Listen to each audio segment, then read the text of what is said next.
Caribbean সাগরে মাদক বিরোধী অভিযানের নামে ভেনেজুয়েলার জাহাজে গত কয়েকদিনের একাধিক হামলা চালিয়েছে যুক্তরাষ্ট্র। এতে নিহত হয়েছেন অন্তত ২৭ জন। এর জের ধরেই উত্তেজনার পারদ তুঙ্গে ওয়াশিংটন ও কারাকাসের। মার্কিন প্রেসিডেন্ট ডোনাল্ড ট্রাম্প ও ভেনেজুয়েলান প্রেসিডেন্ট নিকোলাস মাদুরোর মধ্যেই চলছে নীরব যুদ্ধ।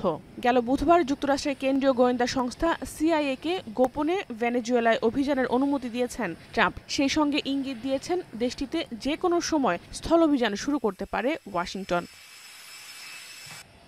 এক সপ্তাহ না পেরোতেই আবারও ক্যারিবিয়ান সাগরে ভেনেজুয়েলান সাবমেরিনে হামলা করেছে যুক্তরাষ্ট্র। শনিবার ট্রুথ সোশ্যালে দেয়া এক পোস্টে কথা জানান ট্রাম্প নিজেই।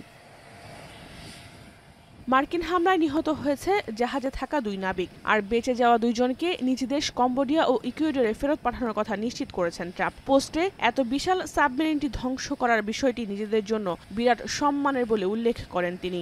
বলেন, সাবমেরিনে বিপুল পরিমাণ মাদকের উপস্থিতি নিশ্চিত করেছে মার্কিন গোয়েন্দা বিভাগ।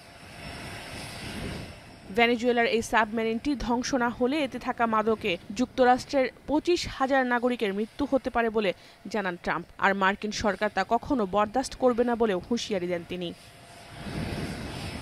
যুক্তরাষ্ট্রের এ ধরনের হুমকির জেরে এরই মধ্যে নিজেদের সামরিক সক্ষমতা বাড়াতে তৎপর হয়েছে ভেনেজুয়েলান সরকার। চালানো হচ্ছে সামরিক মহড়াও।